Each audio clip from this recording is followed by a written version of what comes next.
ahí, ¿no? Pues cocinando, ¿no? Entonces, imagínate, nos habíamos despedido solo una semana ¿Y qué antes. hiciste en ese momento? Bueno, me sorprendió sorprendió algo que tengo que compartir con la audiencia. Se habló de una jugada maestra. Yo no sé si es una jugada maestra, era la mejor jugada, la peor jugada, la menos mala o la única. Solo digo una cosa, desde mi experiencia, que es larga. Si te dicen que es la única jugada, tienes que despedir a los que te lo dicen. Porque la política es ingenio y todo es posible.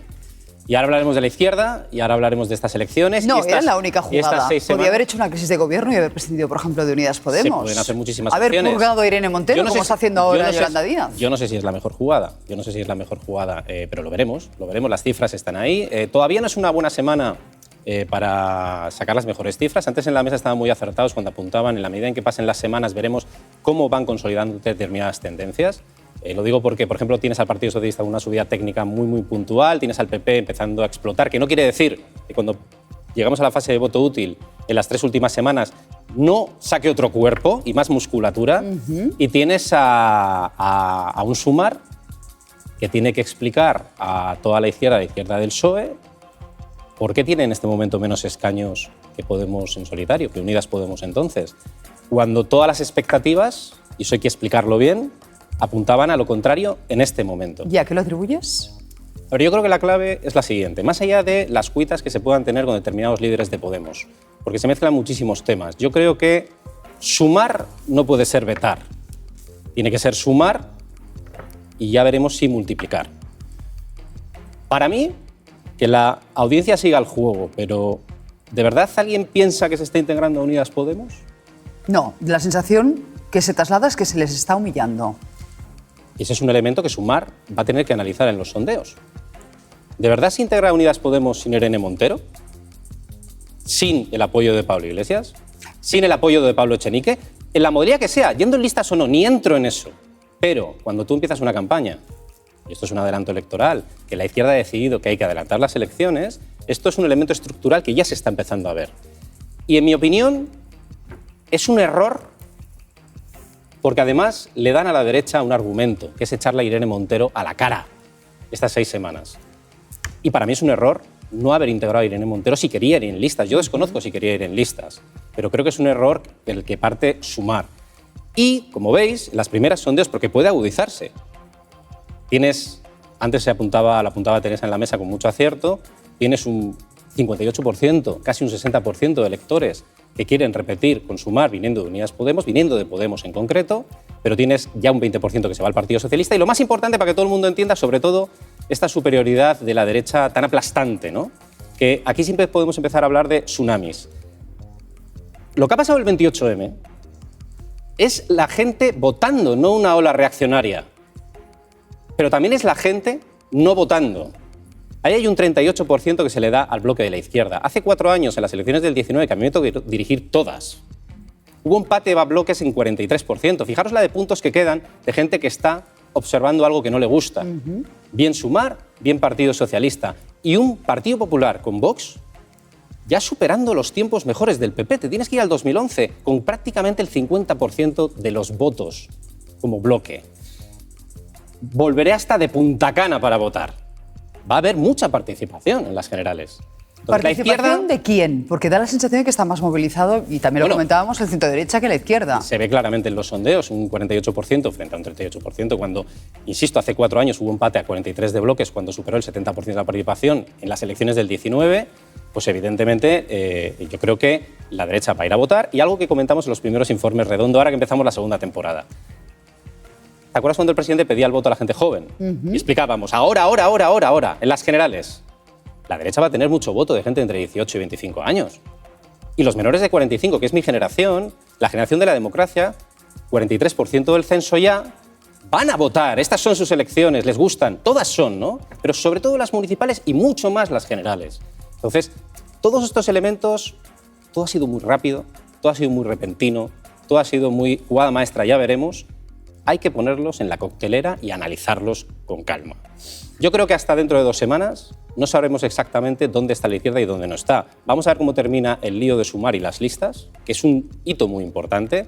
Yo no creo, ya no solo por derechos electorales, estaba bien lo que apuntaba Álvaro, pero no creo que Podemos concurra en solitario. Ya sería lo último, que haya 3 izquierdas al final frente a 2 derechas. O sea, no esperas un movimiento en ese sentido. Yo creo que está bien apuntado porque está explicando algo que tampoco se entendió la semana pasada. Ese partido que se inscribe, ¿no? Por error, cuando tienes que hacer 4 gestiones distintas. Hay muchas muchos errores concanitados. Para que, ya que volvemos en este primer informe redondo de segunda temporada, para que todo el mundo pueda analizar de manera muy clara dónde están unos, dónde están otros, y cuando empiezan las fases de campaña, qué 3 motores electorales hay importantes, que creo que es importante para que lo vean y hagan sus análisis, recordarlos y quién los está dominando y cómo esto se refleja en las cifras. Se habla mucho del miedo, de la incertidumbre. Ese es el primer motor electoral. Y en este momento, el miedo a la coalición, porque nadie defiende la coalición, os lo quiero plantear, el miedo a algunas personas incluso que han estado en la coalición. La coalición de izquierdas hablas, ¿eh? La coalición de izquierdas lo tiene petrificado el bloque de la derecha. Forma parte de ese bloque y lo usan a su favor, como hace 4 años usó la foto de Colón. Ahora, frente a la coalición, la izquierda. Lo digo porque el miedo es un motor y es una emoción electoral muy poderoso, muy poderoso. Yo diría el más importante.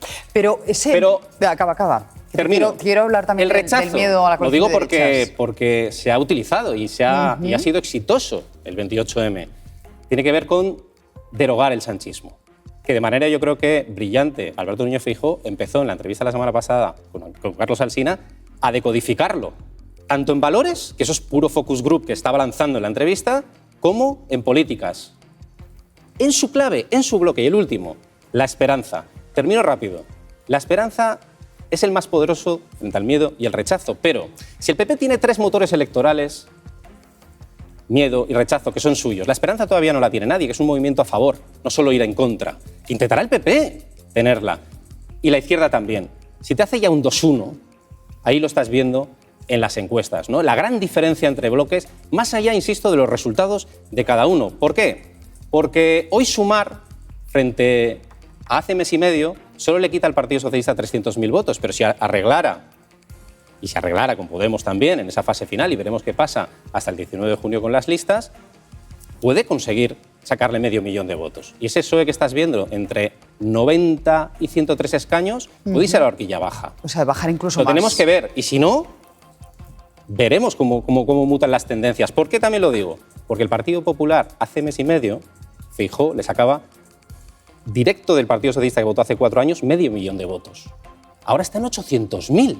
Entonces, subiendo. Lo que sucede en la izquierda, cómo lo interpreta el PSOE y cómo lo interpreta Sumar, y esta fase final de esta semana en Podemos, pues para mí va a ser decisivo para ver si va a haber más gente que va a apoyar al PP o no. Hablando de miedos, hemos visto como tradicionalmente en las últimas elecciones el Partido Socialista ha atizado el espantajo de que viene PP de la mano de Vox a gobernar. Al principio de la convocatoria electoral, Pedro Sánchez vino a decir que PP y Vox eran lo mismo, que iban, digamos, a hacerse con el control de la Moncloa y que había que frenarles como fuese. ¿No da la sensación de que ahora este argumento lo sigan esgrimiendo? No sé si es que ha perdido fuerza, si han visto que no les funciona, que tampoco les funciona en Andalucía. Yo creo que todavía no han evolucionado los contenidos. Se ha visto en el Comité Federal del Presidente. Yo creo que es un error hablar de la mejor España frente a la peor España o la mejor versión de España. España es una gran idea, es una gran comunidad y es una. Y tienes que dar tu visión. Aquí lo hemos explicado en los informes redondos del 28M. Entonces ese es un punto. Pero quiero explicar una cosa de por qué no funciona. Se vio en Andalucía. Si tú apelas a un partido que va con el efecto del ganador, que es el PP. Entonces Juanma Moreno, ahora Alberto Núñez Feijóo. Cuidado porque puede tener una mayoría. PP claro. Y Vox, hay más gente, y concreto socialista, y gente que está en la centralidad, que tiene más argumentos para el voto útil. Pero voy a decir una cosa que va a sorprender a todos. Para que la gente lo entienda, le estás dando argumentos a tus votantes socialistas para votar al PP, apelando al voto útil y frenar a Vox. Lo hemos visto en Andalucía, claro. Pero lo hemos visto el 28M también, ¿eh? Vale, pero voy a apuntar algo que va a sorprender quizás. Lo digo para que leamos bien las cifras. En realidad, lo mejor que le puede pasar a Alberto Núñez Feijóo es no tener la mayoría con Vox, aunque se quede a 1. Y el argumento de que todo lo que está frente a PP y Vox va a pactar frente a PP y Vox no es correcto. De hecho, te digo un dato. No necesita ni la mayoría absoluta el PP para evitar el bloqueo después ganando las elecciones. ¿Qué va a votar el PNV? El PNV tiene vascas el siguiente año. ¿Esos 6 van a jugar o se van a abstener? Si se abstienen, ya no son 176 en mayoría simple, ya son 170. Y una pregunta, ¿de verdad? Esto es lo más importante, ¿eh? Y seguro que la audiencia va a sonreír con lo que voy a decir. ¿De verdad los 8 diputados de Puigdemont, de Junts, y los 2 de la CUP van a apoyar a Pedro Sánchez una investidura? ¿De verdad? Conocemos a la CUP. Hace ya 6 años, cuando yo estaba aquí en Espejo Público, vimos el momento de Artur Mas, lo que sucedió con la CUP. ¿No veis? Pongo el otro argumento, no solo el del voto útil que hemos visto en Andalucía. No.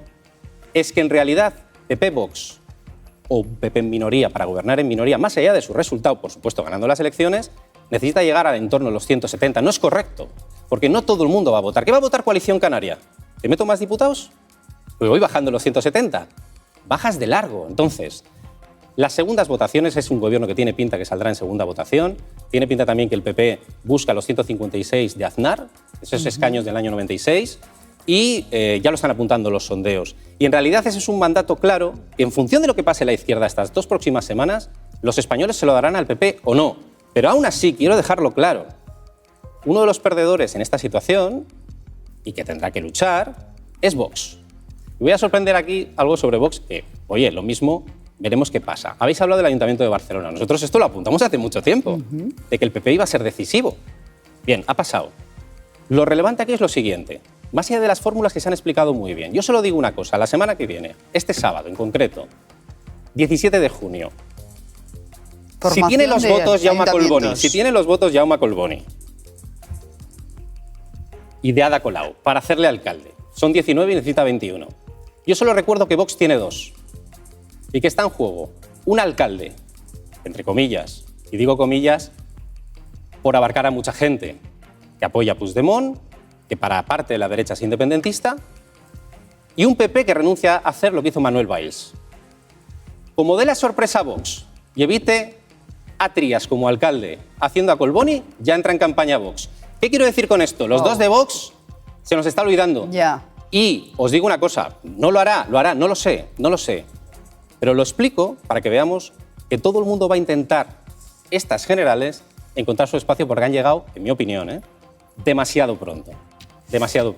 Pues no te vas a ir sin dejarnos una recomendación o un consejo, ¿eh? ¿Cuál es el de hoy? Bueno, vamos a escuchar a los Depeche Mode, que cuando nació el grupo hablaban de esas noticias de moda, esa moda rápida, ¿no?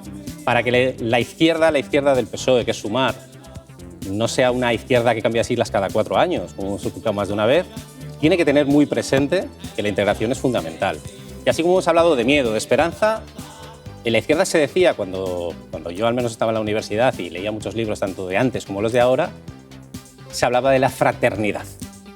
¿Dónde está la fraternidad? Es lo que puede ayudar a empezar a encontrar el camino tanto a Pedro Sánchez, con un sanchismo que ha muerto y que el presidente tiene que decir, perfecto, que muera y que los españoles sean cabeza de cartel, y con un Sumar que creo de verdad que tiene que integrar de verdad a Podemos. Y la semana que viene, hoy hemos hablado de la izquierda, vamos a hablar de la derecha. Muy bien, pues Iván, es un placer, no hace falta que te lo diga, contratarte de nuevo para lo que queda de esta precampaña y campaña electoral, con la vista puesta ya en el 23 de julio. Bueno, vamos a por todas, ¿no? Venga.